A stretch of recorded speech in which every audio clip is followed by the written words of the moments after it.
Thinking of নলেজে আজকে উপস্থাপন করব সাহিত্য সম্রাট বঙ্কিমচন্দ্র চট্টোপাধ্যায়ের লেখা রজনী উপন্যাসের চতুর্থ খণ্ড। তৃতীয় খণ্ডে জানলাম শচীন্দ্র জগতে তার সর্বাধিক প্রণয়ী রূপে রজনীকে স্বপ্নে দর্শন পেয়েছিল। চতুর্থ খণ্ডে কি হবে চলুন শুনে নিই রজনী চতুর্থ খণ্ড। প্রথম পরিচ্ছেদ, লবঙ্গলতার কথা।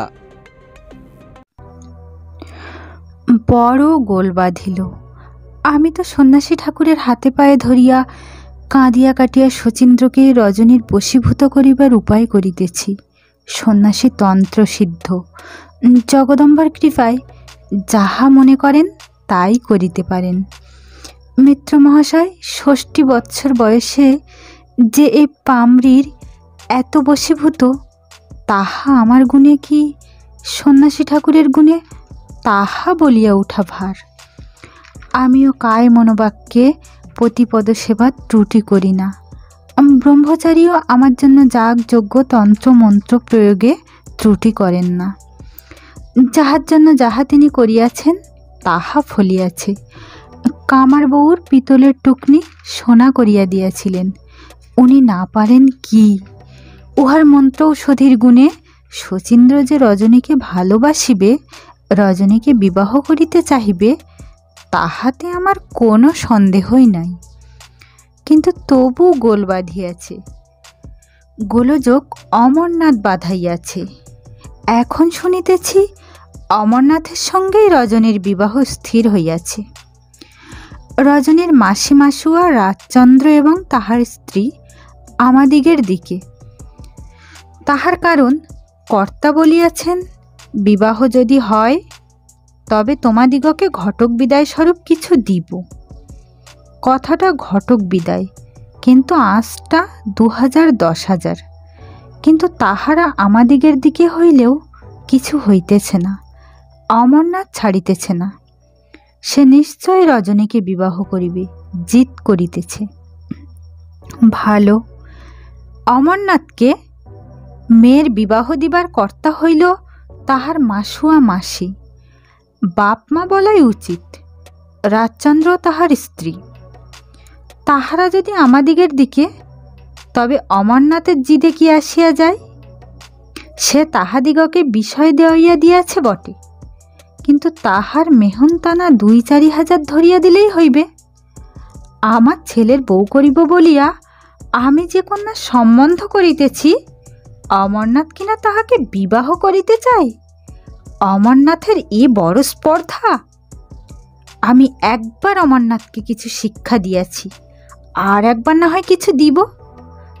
আমি যদি কায়েতের মেয়ে হই, তবে অমরনাথের নিকট হইতে এই রজনীকে কাড়িয়া লইয়া আমার ছেলের সঙ্গে বিবাহ দিব। আমি অমরনাথের সকল গুণ জানি। অমরনাথ অত্যন্ত ধূর্ত। তাহার সঙ্গে যুদ্ধে প্রবৃত্ত হইলে বড় সতর্ক হইয়া কাজ করিতে হয়।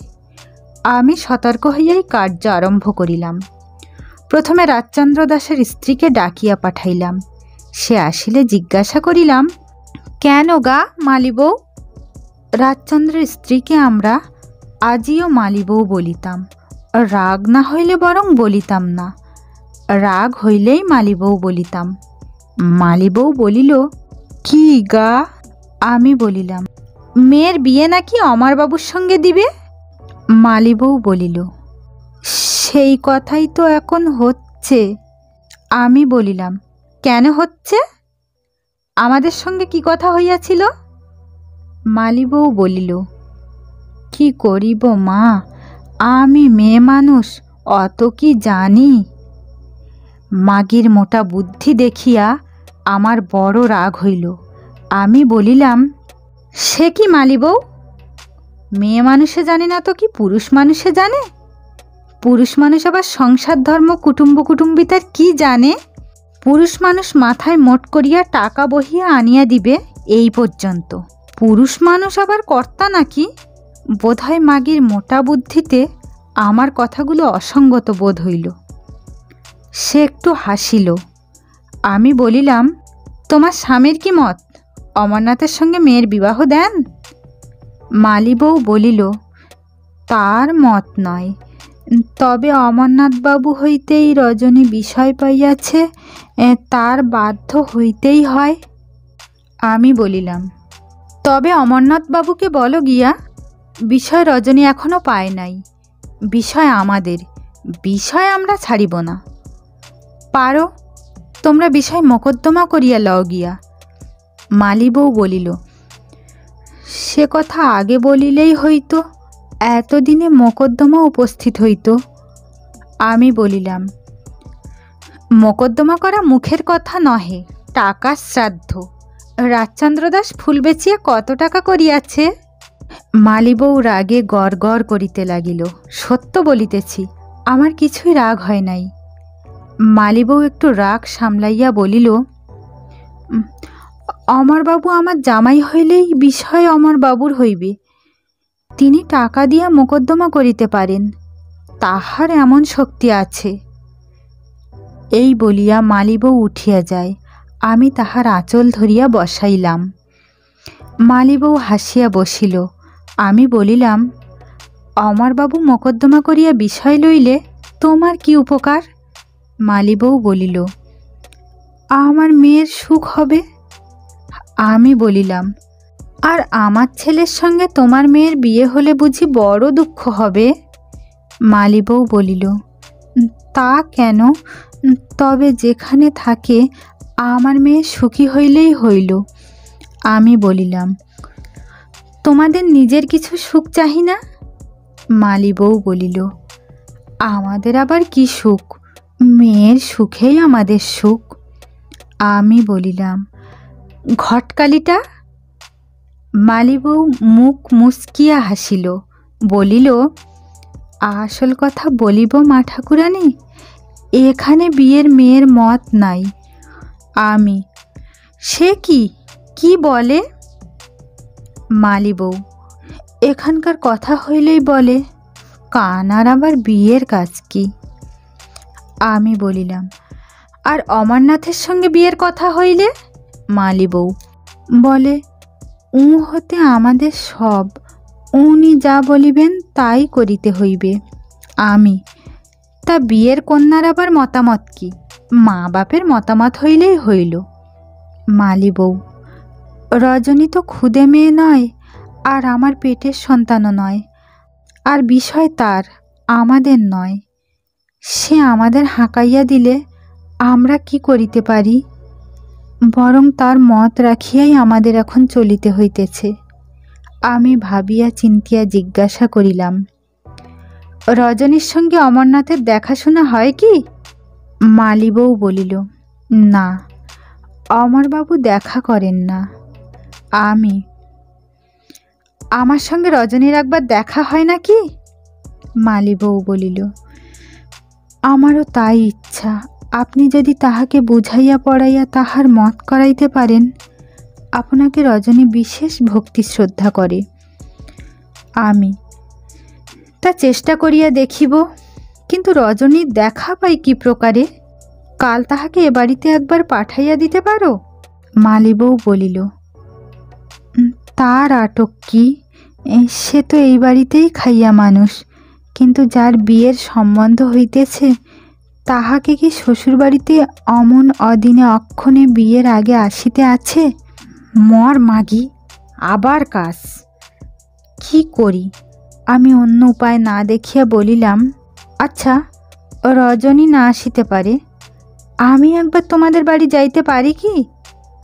মালিবউ বলিল, সে কি, আমাদের কি এমন ভাগ্য হইবে যে আপনার পায়ের ধুলা আমাদের বাড়িতে পড়িবে? আমি বলিলাম, কুটুম্বিতা হইলে আমার কেন, অনেকেরই পড়িবে। তুমি আমাকে আজ নিমন্ত্রণ করিয়া যাও। মালিবউ বলিল, তা আমাদের বাড়িতে আপনাকে পাঠাইতে কর্তার মত হইবে কেন? আমি বলিলাম, পুরুষ মানুষের আবার মতামত কি? মেয়ে মানুষের যে মত, পুরুষ মানুষেরও সেই মত। মালিবউ জোর হাত করিয়া নিমন্ত্রণ করিয়া হাসিতে হাসিতে বিদায় গ্রহণ করিল। দ্বিতীয় পরিচ্ছেদ, অমরনাথের কথা। রজনীর সম্পত্তির উদ্ধার জন্য আমার এত কষ্ট সফল হইয়াছে। মিত্রেরাও নির্বিবাদে বিষয় ছাড়িয়া দিয়াছে, তথাপি বিষয়ে দখল লওয়া হয় নাই। ইহা শুনিয়া অনেকে চমৎকৃত হইতে পারেন, তাহাতে আমিও কিছু বিস্মিত। বিষয় আমার নহে, আমি দখল লইবার কেহ নহি, বিষয় রজনীর। সে দখল না লইলে কে কি করিতে পারে? কিন্তু রজনী কিছুতেই বিষয়ে দখল লইতে সম্মত নহে। বলে, আজ নহে, আর 2 দিন যাক, পশ্চাৎ দখল লইবেন, ইত্যাদি। দখল না লউক, কিন্তু দরিদ্র কন্যার ঐশ্বর্যে এত অনাস্থা কেন? আমি অনেক ভাবিয়া চিন্তিয়া কিছুই স্থির করিতে পারিতেছি না। রাজচন্দ্র এবং রাজচন্দ্রের স্ত্রীও এ বিষয়ে রজনীকে অনুরোধ করিয়াছে, কিন্তু রজনী বিষয়ে সম্প্রতি দখল লইতে চায় না। ইহার মর্ম কি? কাহার জন্যে এত পরিশ্রম করিলাম? ইহার যা হয়, একটা চূড়ান্ত স্থির করিবার জন্য আমি রজনীর সহিত সাক্ষাৎ করিতে গেলাম।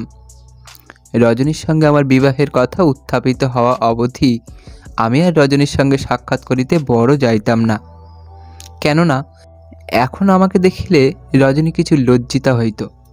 কিন্তু আজ না গেলে নয় বলিয়া রজনীর কাছে গেলাম। সে বাড়িতে আমার অবারিত দ্বার। আমি রজনীর সন্ধানে তাহার ঘরে গিয়া তাহাকে দেখিতে পাইলাম না। ফিরিয়া আসিতেছি, এমতো সময়ে দেখিতে পাইলাম রজনী আর একটি স্ত্রীলোকের সঙ্গে উপরে উঠিতেছে।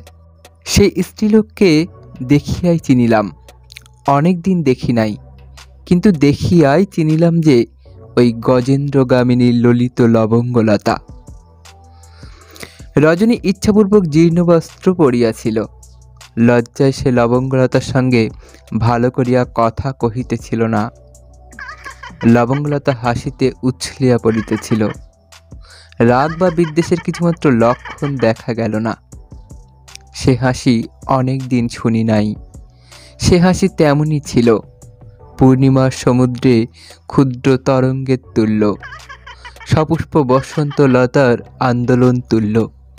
তাহা হইতে সুখ ভাঙিয়া ভাঙিয়া ঝরিয়া পড়িতেছিল।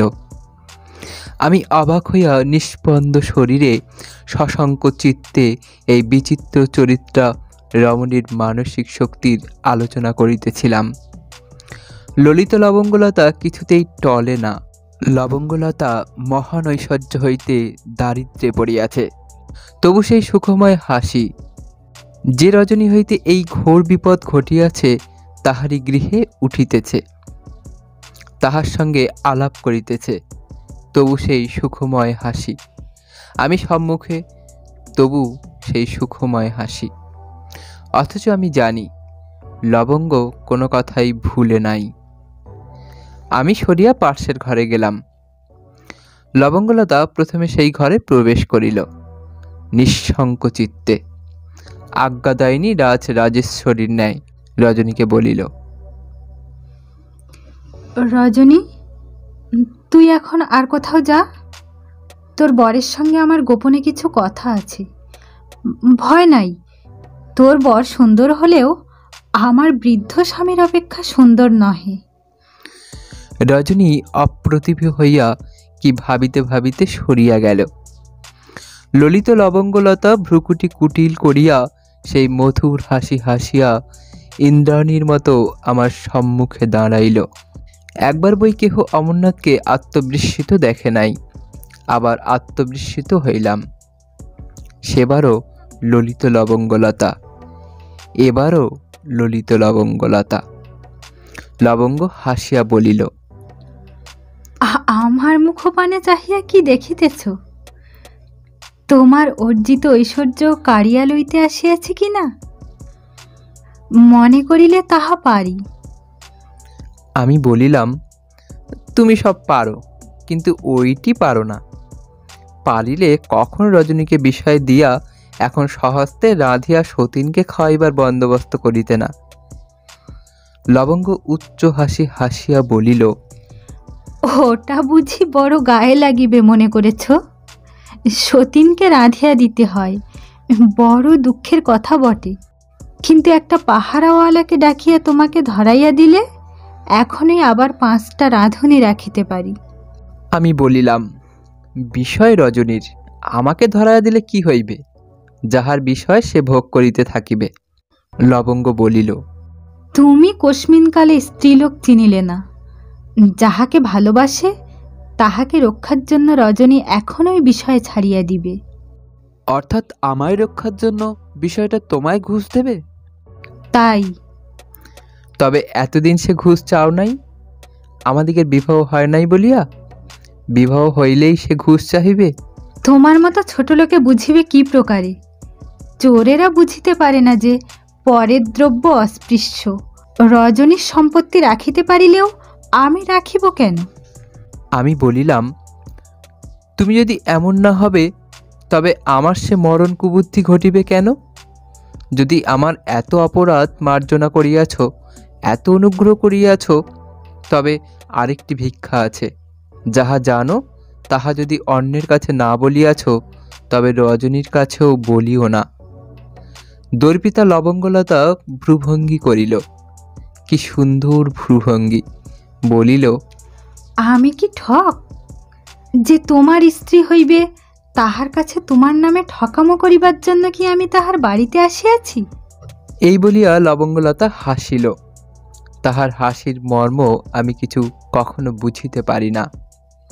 লবঙ্গ বিলক্ষণ রাগিয়া উঠিয়াছিল, কিন্তু হাসিতে সব রাগ ভাসিয়া গেল, যেন জলের উপর হইতে মেঘের ছায়া সরিয়া গেল, তাহার উপর মেঘমুক্ত চন্দ্রের ন্যায় জ্বলিতে লাগিল। আমি লবঙ্গলতার মর্ম কখনো বুঝিতে পারিলাম না। হাসিয়া লবঙ্গ বলিল, তবে আমি রজনীর কাছে যাই। যাও। ললিত লবঙ্গলতার মতো দুলিতে দুলিতে চলিল। ক্ষণেক পরে আমাকে ডাকিয়া পাঠাইল। গিয়া দেখিলাম লবঙ্গলতা দাঁড়াইয়া আছে। রজনী তাহার পায়ে হাত দিয়া কাঁদিতেছে। আমি গেলে লবঙ্গলতা বলিল, শোনো, তোমার ভবিষ্যৎ ভার্যা কি বলিতেছে। তোমার সম্মুখে নহিলে এমন কথা আমি কানে শুনিব না। আমি বিস্মিত হইয়া জিজ্ঞাসা করিলাম, কি? লবঙ্গলতা রজনীকে বলিল, বলো, তোমার বর আসিয়াছেন।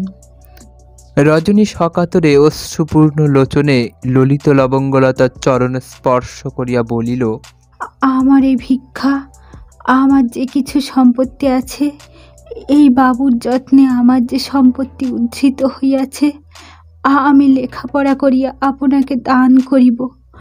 আপনি গ্রহণ করিবেন নাকি? আহ্লাদে আমার সর্বান্তকরণ প্লাবিত হইল। আমি রজনীর জন্য যে যত্ন করিয়াছিলাম, যে ক্লেশ স্বীকার করিয়াছিলাম, তাহা সার্থক বোধ হইল। আমি পূর্বেই বুঝিয়াছিলাম, এখন আরও পরিষ্কার বুঝিলাম যে রমণীকুলে অন্ধ রজনী অদ্বিতীয় রত্ন। লবঙ্গলতার প্রজ্জ্বল জ্যোতিও তাহার কাছে ম্লান হইল। আমি ইতিপূর্বেই রজনীর অন্ধ নয়নে আত্মসমর্পণ করিয়াছিলাম, আজই তাহার কাছে বিনামূল্যে বিকৃত হইলাম। এই অমূল্য রত্নে আমার অন্ধকার পুরী প্রভাসিত করিয়া এ জীবন সুখে কাটাইব। বিধাতা আমার কি সেদিন করিবেন না? তৃতীয় পরিচ্ছেদ, লবঙ্গলতার কথা।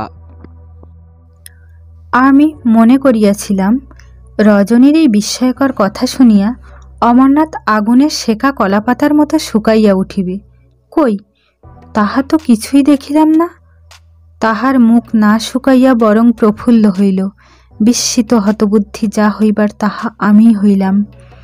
আমি প্রথমে তামাশা মনে করিলাম, কিন্তু রজনীর কাতরতা, অশ্রুপাত এবং দার্ঢ্য দেখিয়া আমার নিশ্চয় প্রতীতি জন্মিল যে রজনী আন্তরিক বলিতেছে। আমি বলিলাম, ও রজনী, কায়েতের কুলে তুমিই ধন্য, তোমার মতো কেহ নাই, কিন্তু আমি তোমার দান গ্রহণ করিব না।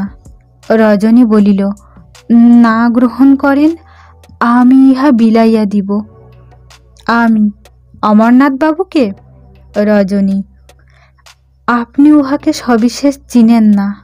আমি দিলে উনি লইবেন না, লইবার অন্য লোক আছে। আমি, অমরনাথ বাবু, কি বলো? আমার সঙ্গে কথা হইতেছে না, আমি কি বলিব? আমি বড় ফাঁপড়ে পড়িলাম। রজনী যে বিষয়ে ছাড়িয়া দিতেছে তাহাতে বিস্মিত, আবার অমরনাথ যে বিষয় উদ্ধারের জন্য এত করিয়াছিল, যাহার লোভে রজনীকে বিবাহ করিবার জন্য উদ্বেগ করিতেছে, সে বিষয় হাতছাড়া হইতেছে দেখিয়াও সে প্রফুল্ল। কাণ্ডখানা কি? আমি অমরনাথকে বলিলাম যে যদি স্থানান্তরে যাও তবে আমি রজনীর সঙ্গে সকল কথা মুখ ফুটিয়া কই। অমরনাথ অমনি সরিয়া গেল। আমি তখন রজনীকে বলিলাম, সত্য সত্যই কি তুমি বিষয় বিলাইয়া দিবে? সত্য সত্যই, আমি গঙ্গাজল নিয়া শপথ করিয়া বলিতেছি। আমি তোমার দান লই, তুমি যদি আমার কিছু দান লও। রজনী, অনেক লইয়াছি। আমি, আরও কিছু লইতে হইবে। রজনী, একখানি প্রসাদী কাপড় দিবেন? আমি, তা না, আমি যা দিই তাই নিতে হইবে। রজনী, কি দিবেন? আমি, শচীন্দ্র বলিয়া আমার একটি পুত্র আছে, আমি তোমাকে শচীন্দ্র দান করিব। স্বামী স্বরূপ তুমি তাহাকে গ্রহণ করিবে। তুমি যদি তাহাকে গ্রহণ করো তবেই আমি তোমার বিষয় গ্রহণ করিব। রজনী দাঁড়াইয়াছিল, ধীরে ধীরে বসিয়া পড়িয়া অন্ধ নয়ন মুদিল। তারপর তাহার মুদিত নয়ন হইতে অবিরল জলধারা পড়িতে লাগিল। চক্ষের জল আর ফুরায় না। আমি বিষম বিপদে পড়িলাম। রজনী কথা কহে না, কেবল কাঁদে। আমি জিজ্ঞাসা করিলাম, কি রজনী, ও অত কাঁদো কেন? রজনী কাঁদিতে কাঁদিতে বলিল, সেদিন গঙ্গার জলে আমি ডুবিয়া মরিতে ডুবিয়াছিলাম। লোকে ধরিয়া তুলিল, সে শচীন্দ্রের জন্য। তুমি যদি বলিতে তুমি অন্ধ, তোমার চক্ষু ফুটাইয়া দিব, আমি তাহা চাহিতাম না। আমি শচীন্দ্র চাহিতাম। শচীন্দ্রের অপেক্ষায় জগতে আর কিছুই নাই। আমার প্রাণ তাহার কাছে। দেবতার কাছে ফুলের কলি মাত্র শ্রীচরণে স্থান পাইলেই সার্থক। অন্ধের দুঃখের কথা শুনিবে কি? আমি রজনীর কাতরতা দেখিয়া কাতর হইয়া বলিলাম, শুনিব। তখন রজনী কাঁদিতে কাঁদিতে হৃদয় খুলিয়া আমার কাছে সকল কথা বলিল। শচীন্দ্রের কণ্ঠ, শচীন্দ্রের স্পর্শ, অন্ধের উপন্মাদ, তাহার পলায়ন, নিমজ্জন, উদ্ধার সকল বলিল। বলিয়া বলিল, ঠাকুরানী, তোমাদের চক্ষু আছে, চক্ষু থাকিলে এত ভালোবাসা বাসিতে পারে কি? মনে মনে বলিলাম, কানি, তুই ভালোবাসার কি জানিস? তুমি লবঙ্গলতার অপেক্ষা সহস্র গুণে সুখী। প্রকাশ্যে বলিলাম, না রজনী, আমার বুড়া স্বামী, আমি অত শত জানি না। তুমি শচীন্দ্রকে তবে বিবাহ করিবে, ইহা স্থির? রজনী বলিল, না। আমি, সে কি, তবে এত কথা কি বলিতেছিলে? এত কাঁদিলে কেন? রজনী, আমার সে সুখ কপালে নাই বলিয়াই এত কাঁদিলাম। আমি, সে কি, আমি বিবাহ দিব? রজনী, দিতে পারিবেন না। অমরনাথ হইতে আমার সর্বস্ব। অমরনাথ আমার বিষয় উদ্ধারের জন্য যাহা করিয়াছেন, পরের জন্য পরে কি তত করে? তাও ধরি না। তিনি আপনার প্রাণ দিয়া আমার প্রাণ রক্ষা করিয়াছেন। রজনী সে বৃত্তান্ত বলিল। পরে কহিল, যাহার কাছে আমি এত ঋণী, তিনি আমার যাহা করিবেন তাহাই হইবে। তিনি যখন অনুগ্রহ করিয়া আমাকে দাসী করিতে চাহিয়াছেন, তখন আমি তাহারই দাসী হইব, আর কাহারও নহে। হরি হরি। কেন বাছাকে সন্ন্যাসী দিয়া ঔষধ করিলাম? বিবাহ ব্যতীতও বিষয় থাকে। রজনী তো এখনই বিষয় দিতে চাহিতেছে। কিন্তু ছি, রজনীর দান লইব, ভিক্ষা মাগিয়া খাইব, সেও ভালো। আমি বলিয়াছি, আমি যদি এই বিবাহ না দিই তো আমি কায়েতের মেয়ে নই। আমি এ বিবাহ দিবই দিব। আমি রজনীকে বলিলাম, তবে আমি তোমার দান লইব না, তুমি যাহাকে ইচ্ছা তাহাকে দান করিও। আমি উঠিলাম। রজনী বলিল, আর একবার বসুন, আমি অমরনাথ বাবুর দ্বারা একবার অনুরোধ করাইব, তাহাকে ডাকিতেছি। অমরনাথের সঙ্গে আর একবার সাক্ষাৎ আমারও ইচ্ছা। আমি আবার বসিলাম। রজনী অমরনাথকে ডাকিল। অমরনাথ আসিলে আমি রজনীকে বলিলাম, অমরনাথবাবু এ বিষয়ে যদি অনুরোধ করিতে চাহেন, তবে সকল কথা কি তোমার সাক্ষাতে খুলিয়া বলিতে পারিবেন? আপনার প্রশংসা আপনি দাঁড়াইয়া শুনিও না। রজনী সরিয়া গেল। চতুর্থ পরিচ্ছেদ, লবঙ্গলতার কথা। আমি অমরনাথকে জিজ্ঞাসা করিলাম, তুমি কি রজনীকে বিবাহ করিবে? করিব স্থির। এখনো স্থির? রজনীর বিষয় তো রজনী আমাকে দিতেছে। আমি রজনীকে বিবাহ করিব, বিষয়ে বিবাহ করিব না। বিষয়ের জন্যই তো রজনীকে বিবাহ করিতে চাহিয়াছিলে। স্ত্রীলোকের মন এমনই কদর্য। আমাদের উপর এত অভক্তি কতদিন? অভক্তি নাই, তাহা হইলে বিবাহ করিতে চাহিতাম না। কিন্তু বাছিয়া বাছিয়া অন্ধকন্যাতে এত অনুরাগ কেন? তাই বিষয়ের কথা বলিতেছিলাম। তুমি বৃদ্ধতে এত অনুরক্ত কেন? বিষয়ের জন্য কি? কাহারও সাক্ষাতে তাহার স্বামীকে বুড়া বলিতে নাই। আমার সঙ্গে রাগারাগি কেন? তুমি কি মুখরা স্ত্রীলোকের মুখকে ভয় করো না? কিন্তু রাগারাগি আমার আন্তরিক বাসনা। অমরনাথ বলিল, ভয় করি বই কি, রাগের কথা কিছু বলি নাই। তুমি মৃত্যুজাকে ভালোবাসো, আমিও রজনীকে তেমনই ভালোবাসি। কটাক্ষের গুণে নাকি? না, কটাক্ষ নাই বলিয়া। তুমিও কানা হইলে আরও সুন্দর হইতে। সে কথা মিত্রজাকে জিজ্ঞাসা করিব, তোমাকে নহে। সম্প্রতি তুমিও যেমন রজনীকে ভালোবাসো, আমিও রজনীকে তেমনই ভালোবাসি। তুমিও রজনীকে বিবাহ করিতে চাও নাকি? প্রায়। আমি নিজে তাহাকে বিবাহ না করি, তাহার ভালো বিবাহ দিতে চাই। তোমার সঙ্গে তাহার বিবাহ হইতে দিব না। আমি সুপাত্র, রজনীর এরূপ আর জুটিতেছে না। তুমি কুপাত্র, আমি সুপাত্র জুটাইয়া দিব। আমি কুপাত্র কিসে? কামিজটা খুলিয়া পিঠ বাহির করো দেখি। অমরনাথের মুখ শুকাইয়া কালো হইয়া গেল। অতি দুঃখিতভাবে বলিল, ছি লবঙ্গ। আমার দুঃখ হইল, কিন্তু দুঃখ দেখিয়া ভুলিলাম না। বলিলাম, একটি গল্প বলিব, শুনিবে? আমি কথা চাপা দিতেছি মনে করিয়া অমরনাথ বলিল, শুনিব। আমি তখন বলিতে লাগিলাম, প্রথম যৌবনকালে লোকে আমাকে রূপবতী বলিত। এটা যদি গল্প, তবে সত্য কোন কথা? পরে শোনো। সেই রূপ দেখিয়া এক চোর মুগ্ধ হইয়া আমার পিত্রালয়ে, যে ঘরে আমি এক পরিচারিকার সঙ্গে শয়ন করিয়াছিলাম, সেই ঘরে শীত দিল। এই কথা বলিতে আরম্ভ করায় অমরনাথ গলদঘর্ম হইয়া উঠিল। বলিল, ক্ষমা করো।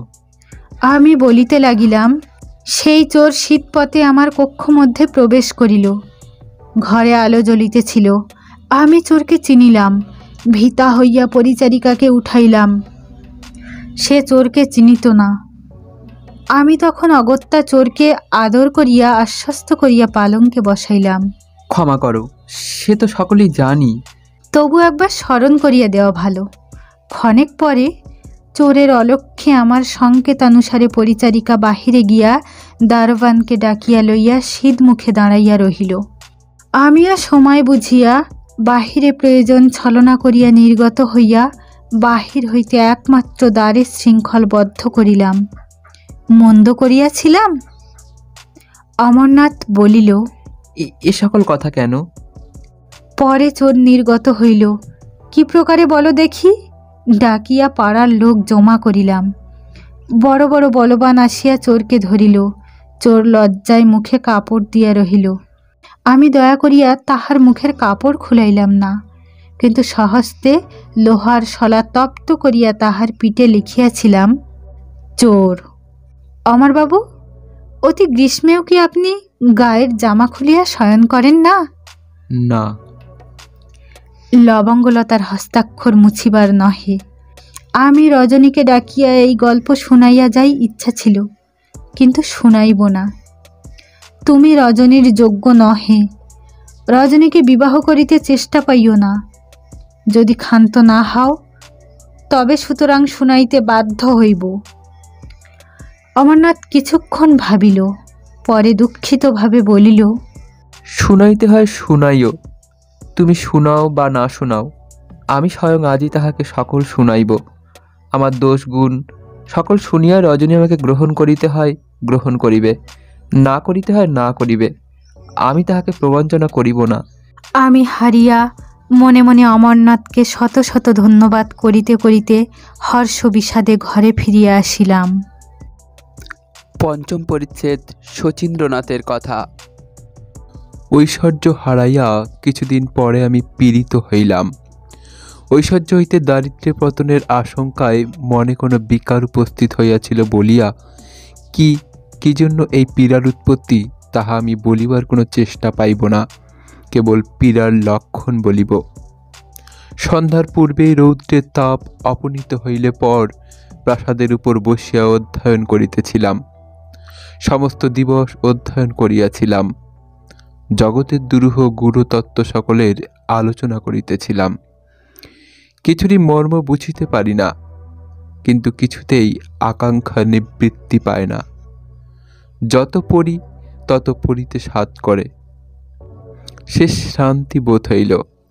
পুস্তক বন্ধ করিয়া হস্তে লইয়া চিন্তা করিতে লাগিলাম।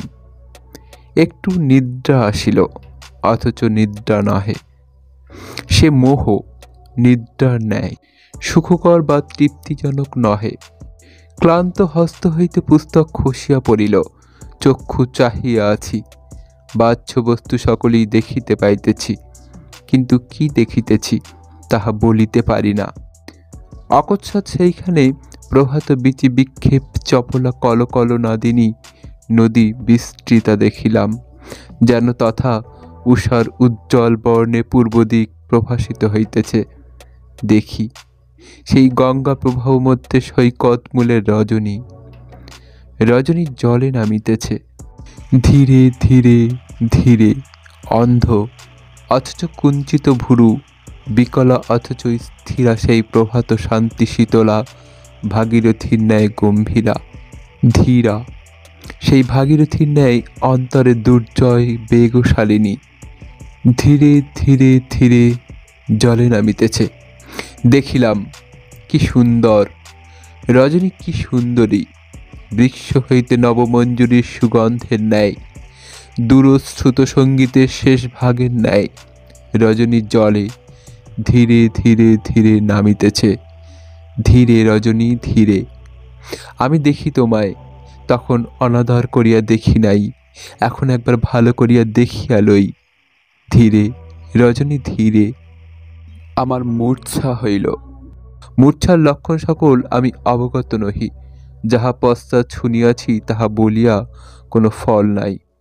আমি যখন পুনর্বার চেতনাপ্রাপ্ত হইলাম তখন রাত্রিকাল আমার নিকট অনেক লোক, কিন্তু আমি সে সকলে কিছুই দেখিলাম না। আমি দেখিলাম কেবল সেই মৃদুনাদিনী গঙ্গা আর সেই মৃদুগামিনী রজনী ধীরে ধীরে ধীরে জলে নামিতেছে। চক্ষু মুদিলাম, তবু দেখিলাম সেই গঙ্গা আর সেই রজনী। আবার চাহিলাম, আবার দেখিলাম সেই গঙ্গা আর সেই রজনী। দিগন্তরে চাহিলাম, আবার সেই রজনী ধীরে ধীরে ধীরে জলে নামিতেছে। ঊর্ধ্বে চাহিলাম, ঊর্ধ্বেও আকাশবিহারিণী গঙ্গা ধীরে ধীরে বহিতেছে, আর আকাশবিহারিণী রজনী ধীরে ধীরে ধীরে নামিতেছে। অন্যদিকে মন ফিরাইলাম, তথাপি সেই গঙ্গা আর সেই রজনী। আমি নিরস্ত হইলাম। চিকিৎসকেরা আমার চিকিৎসা করিতে লাগিল। অনেকদিন ধরিয়া আমার এই চিকিৎসা হইতে লাগিল, কিন্তু আমার নয়নাগ্র হইতে রজনীরূপ তিলেক জন্য অন্তর্হিত হইল না। আমি জানি না আমার কি রোগ বলিয়া চিকিৎসকেরা চিকিৎসা করিতেছিল। আমার নয়নগ্রে যে রূপ অহরহ নাচিতেছিল, তাহার কথা কাহাকেও বলি নাই। ষষ্ঠ পরিচ্ছেদ শচীন্দ্রের কথা। ওহে ধীরে রজনী, ধীরে ধীরে ধীরে আমার এই হৃদয় মন্দিরে প্রবেশ করো। এত দ্রুতগামিনী কেন? তুমি অন্ধ, পথ চেনো না। ধীরে রজনী, ধীরে। ক্ষুদ্রাই পুরী, আধার আধার আধার, চির অন্ধকার। দীপ শলাকার ন্যায় ইহাতে প্রবেশ করিয়া আলো করো। দীপ শলাকার ন্যায় আপনি পুরিবে, কিন্তু এ আধার পুরি আলো করিবে। ওহে ধীরে রজনী, ধীরে এ পুরি আলো করো, কিন্তু দাহ করো কেন? কে জানে যে শীতল প্রস্তরও দাহ করিবে? তোমায় তো পাষাণ গঠিতা, পাষাণময়ী জানিতাম। কে জানে যে পাষাণও দাহ করিবে? অথবা কে জানে পাষাণও লৌহের সংঘর্ষণেই অগ্নুৎপাত হয়? তোমার প্রস্তর ধবল, প্রস্তর স্নিগ্ধ দর্শন, প্রস্তর গঠিতবৎ মূর্তি যত দেখি, ততই দেখিতে ইচ্ছা হয়। অনুদিন পলকে পলকে দেখিয়াও মনে হয় দেখিলাম কই। আবার দেখি, আবার দেখি, কিন্তু দেখিয়া তো স্বাদ মিটিল না। পীড়িতাবস্থায় আমি প্রায় কাহার সঙ্গে কথা কহিতাম না। কেহ কথা কহিতে আসিলে ভালো লাগিত না। রজনীর কথা মুখে আনিতাম না, কিন্তু প্রলাপকালে কি বলিতাম না বলিতাম তাহা স্মরণ করিয়া বলিতে পারি না। প্রলাপ সচরাচরই ঘটিত। শয্যা প্রায় ত্যাগ করিতাম না। শুইয়া শুইয়া কত কি দেখিতাম, তাহা বলিতে পারি না। কখনো দেখিতাম সমরক্ষেত্রে যবন নিপাত হইতেছে, রক্তে নদী বহিতেছে। কখনো দেখিতাম সুবর্ণ প্রান্তরে হীরক বৃক্ষে স্তবকে স্তবকে নক্ষত্র ফুটিয়া আছে। কখনো দেখিতাম আকাশমার্গে অষ্টশশী সমন্বিত শনৈশ্বর মহাগ্রহ চতুশ্চন্দ্রবাহী বৃহস্পতির উপর মহাবেগে পতিত হইল। গ্রহ উপগ্রহ সকল খণ্ড খণ্ড হইয়া ভাঙিয়া গেল। আঘাত উৎপন্ন বহির্নীতে সে সকল জ্বলিয়া উঠিয়া দাহ্যমান অবস্থাতে মহাবেগে বিশ্বমণ্ডলের চতুর্দিকে প্রধাবিত হইতেছে। কখনো দেখিতাম এই জগৎ জ্যোতির্ময় কান্তরূপ ধর দেবজনীর মূর্তিতে পরিপূর্ণ। তাহারা অবিরত অম্বর পথ প্রভাসিত করিয়া বিচরণ করিতেছে। তাহাদিগের অঙ্গের সৌরভে আমার নাসারন্ধ্র পরিপূর্ণ হইতেছে। কিন্তু যাহাই দেখি না, সকলের মধ্যস্থলে রজনীর সেই প্রস্তরময়ী মূর্তি দেখিতে পাইতাম। হায় রজনী, পাথরে এত আগুন! ধীরে রজনী, ধীরে ধীরে ধীরে রজনী ওই অন্ধ নয়ন উন্মীলিত করো। দেখো, আমায় দেখো, আমি তোমায় দেখি। ওই দেখিতেছি তোমার নয়নপদ্ম ক্রমে প্রস্ফুটিত হইতেছে।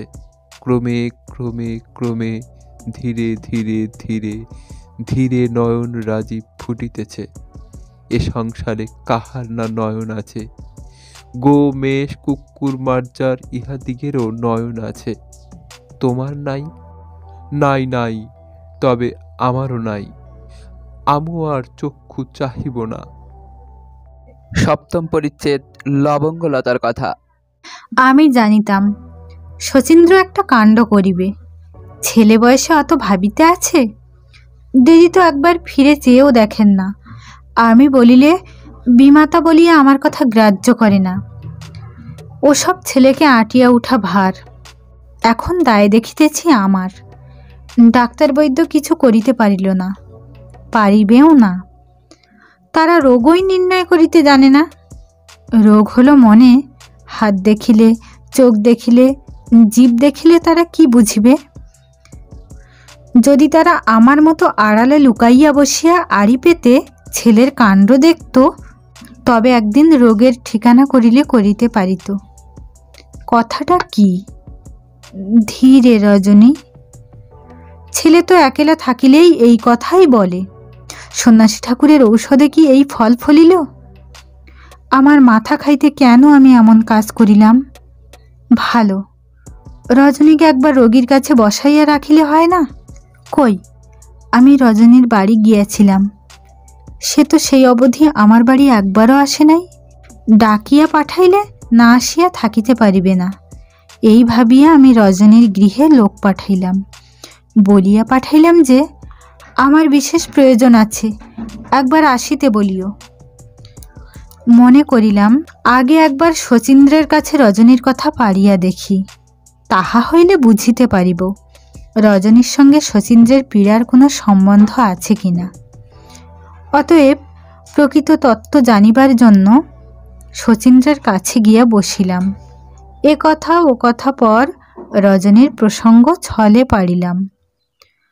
আর কেহ সেখানে ছিল না। রজনীর নাম শুনিবা মাত্র বাচা অমনি চমকিত হংসীর ন্যায় গ্রীবা তুলিয়া আমার মুখ প্রতি চাহিয়া রহিল। আমি যত রজনীর কথা বলিতে লাগিলাম, শচীন্দ্র কিছুই উত্তর করিল না, কিন্তু ব্যাকুলিত চক্ষে আমার প্রতি চাহিয়া রহিল। ছেলে বড় অস্থির হইয়া উঠিল, এটা পারে সেটা ভাঙে এইরূপ আরম্ভ করিল। আমি পরিশেষে রজনীকে তিরস্কার করিতে লাগিলাম। সে অত্যন্ত ধনলুব্ধা, আমাদিগের পূর্বকৃত উপকার কিছুমাত্র স্মরণ করিল না। এইরূপ কথাবার্তা শুনিয়া শচীন্দ্র অপ্রসন্ন ভাবাপন্ন হইলেন, এমন আমার বোধ হইল, কিন্তু কথায় কিছু প্রকাশ পাইল না। নিশ্চয় বুঝিলাম এটি সন্ন্যাসীর কীর্তি। তিনি এক্ষণে স্থানান্তরে গিয়াছিলেন, অল্পদিনে আসিবার কথা ছিল, তাহার প্রতীক্ষা করিতে লাগিলাম। কিন্তু তাহাও মনে ভাবিতে লাগিলাম যে তিনিই বা কি করিবেন। আমি নির্বোধ দুরাকাঙ্ক্ষা পরবশ স্ত্রীলোক, ধনের লোভে অগ্রপশ্চাৎ না ভাবিয়া আপনি এই বিপত্তি উপস্থিত করিয়াছি। তখন মনে জানিতাম যে রজনীকে নিশ্চয়ই পুত্রবধূ করিব। তখন কে জানে যে কানা ফুলওয়ালিও দুর্লভ হইবে? কে জানে যে সন্ন্যাসীর মন্ত্রৌষধে হিতে বিপরীত হইবে? স্ত্রীলোকের বুদ্ধি অতি ক্ষুদ্র, তাহা জানিতাম না। আপনার বুদ্ধির অহংকারে মজিলাম। আমার এমন বুদ্ধি হইবার আগে আমি মরিলাম না কেন? এখন ইচ্ছা হইতেছে মরি, কিন্তু শচীন্দ্রবাবুর আরোগ্য না দেখিয়া মরিতে পারিতেছি না। কিছুদিন পরে কোথা হইতে সেই পূর্ব পরিচিত সন্ন্যাসী আসিয়া উপস্থিত হইলেন। তিনি বলিলেন তিনি শচীন্দ্রের পীড়া শুনিয়া দেখিতে আসিয়াছেন। কে তাহাকে শচীন্দ্রের পীড়ার সংবাদ দিল তাহা কিছু বলিলেন না। শচীন্দ্রের পীড়ার বৃত্তান্ত আদ্যপান্ত শুনিলেন। পরে শচীন্দ্রের কাছে বসিয়া নানা প্রকার কথোপকথন করিতে লাগিলেন। তৎপরে প্রণাম করিবার জন্য আমি তাহাকে ডাকিয়া পাঠাইলাম। প্রণাম করিয়া মঙ্গল জিজ্ঞাসার পর বলিলাম, মহাশয় সর্বজ্ঞ, না জানেন এমন তত্ত্বই নাই। শচীন্দ্রের কী রোগ আপনি অবশ্য জানেন। তিনি বলিলেন, উহা বায়ুরোগ, অতি দুশ্চিকিৎস্য। আমি বলিলাম, তবে শচীন্দ্র সর্বদা রজনীর নাম করে কেন? সন্ন্যাসী বলিলেন, তুমি বালিকা, বুঝিবে কি? কি সর্বনাশ! আমি বালিকা? আমি শচীর মা। এই রোগের এক গতি এই যে হৃদয়স্থ লুক্কায়িত এবং অপরিচিত ভাব বা প্রবৃত্তি সকল প্রকাশিত হইয়া পড়ে এবং অত্যন্ত বলবান হইয়া উঠে। শচীন্দ্র কদাচিৎ আমাদিকে দৈববিদ্যা সকলের পরীক্ষার্থী হইলে আমি কোনো তান্ত্রিক অনুষ্ঠান করিলাম, তাহাতে যে তাহাকে আন্তরিক ভালোবাসে তিনি তাহাকে স্বপ্নে দেখিবেন। শচীন্দ্র রাত্রি যোগে রজনীকে স্বপ্নে দেখিলেন। স্বাভাবিক নিয়ম এই যে যে আমাদিগকে ভালোবাসে বুঝিতে পারি আমরা তাহার প্রতি অনুরক্ত হই। অতএব সেই রাত্রে শচীন্দ্রর মনে রজনীর প্রতি অনুরাগের বীজ গোপনে সমারোপিত হইল। কিন্তু রজনী অন্ধ এবং ইতর লোকের কন্যা ইত্যাদি কারণে সে অনুরাগ পরিস্ফুট হইতে পারে নাই। অনুরাগের লক্ষণ সহৃদয়ে কিছু দেখিতে পাইলেও শচীন্দ্র তৎপ্রতি বিশ্বাস করেন নাই। ক্রমে ঘোরতর দারিদ্র্য দুঃখের আশঙ্কা তোমাদিগকে পীড়িত করিতে লাগিল। সর্বাপেক্ষা শচীন্দ্রই তাহাতে গুরুতর ব্যথা পাইলেন। অন্নপণে দারিদ্র্য দুঃখ ভুলিবার জন্য শচীন্দ্র অধ্যয়নে মন দিলেন। অনন্যমনা হইয়া বিদ্যা আলোচনা করিতে লাগিলেন। সেই বিদ্যা আলোচনার আধিক্য হেতু চিত্ত উদ্ভ্রান্ত হইয়া উঠিল। তাহাতে এই মানসিক রোগের সৃষ্টি। সেই মানসিক রোগকে অবলম্বন করিয়া রজনীর প্রতি সেই বিলুপ্ত প্রায় অনুরাগ পুনঃপ্রস্ফুটিত হইল। এখন আর শচীন্দ্রের সে মানসিক শক্তি ছিল না যে তদ্বারা তিনি সেই অবিহিত অনুরাগকে প্রশমিত করেন। বিশেষ পূর্বেই বলিয়াছি যে এই সকল মানসিক পীড়ার কারণ যে যে গুপ্ত মানসিক ভাব বিকশিত হয় তাহা অপ্রকৃত হইয়া উঠে, তখন তাহা বিকারের স্বরূপ প্রতীয়মান হয়। শচীন্দ্র সেই রূপ এ বিকার। আমি তখন কাতর হইয়া জিজ্ঞাসা করিলাম যে ইহার প্রতিকারের কি উপায় হইবে? সন্ন্যাসী বলিলেন, আমি ডাক্তারি শাস্ত্রের কিছুই জানি না। ডাক্তার দিকের দ্বারা এ রোগে উপশম হইতে পারে কিনা তাহা বিশেষ বলিতে পারি না, কিন্তু ডাক্তারেরা কখনো এ সকল রোগের প্রতিকার করিয়াছেন এমন আমি শুনি নাই। আমি বলিলাম যে অনেক ডাক্তার দেখানো হইয়াছে, কোনো উপকার হয় নাই। সচরাচর বৈদ্য চিকিৎসকের দ্বারাও কোনো উপকার হইবে না। তবে কি কোনো উপায় নাই? যদি বলো তবে আমি ঔষধ দিই। আপনার ঔষধের অপেক্ষা কাহার ঔষধ? আপনি আমাদের রক্ষাকর্তা, আপনি ঔষধ দিন। তুমি বাড়ির গৃহিণী, তুমি বলিলেই ঔষধ দিতে পারি। শচীন্দ্রও তোমার বাধ্য, তুমি বলিলেই সে আমার ঔষধ সেবন করিবে। কিন্তু কেবল ঔষধে আরোগ্য হইবে না, মানসিক পীড়ার মানসিক চিকিৎসা চাই। রজনীকে চাই। রজনী আসিবে, ডাকিয়া পাঠাইয়াছি।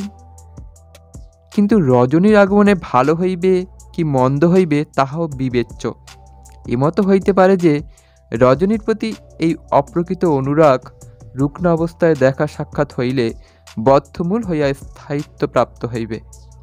যদি রজনীর সঙ্গে বিবাহ না হয় তবে রজনী না আসাই ভালো। রজনীর আশা ভালো হোক মন্দ হোক তাহা বিচার করিবার আর সময় নাই। ওই দেখুন, রজনী আসিতেছে। সেই সময় একজন পরিচারিকার সঙ্গে রজনী আসিয়া উপস্থিত হইল। অমরনাথ শচীন্দ্রের পীড়া শুনিয়া স্বয়ং শচীন্দ্রকে দেখিতে আসিয়াছিলেন এবং রজনীকে সঙ্গে আনিয়া উপস্থিত করিয়াছিলেন। আপনি বহির্বাটিতে থাকিয়া পরিচারিকার সঙ্গে তাহাকে অন্তঃপুরে পাঠাইয়া দিয়াছিলেন। এতক্ষণ শুনছিলেন রজনী চতুর্থ খণ্ড। পঞ্চম খণ্ড তথা অন্তিম খণ্ড খুব শীঘ্রই আসবে। ততক্ষণ চ্যানেলের সঙ্গে থাকুন। ধন্যবাদ।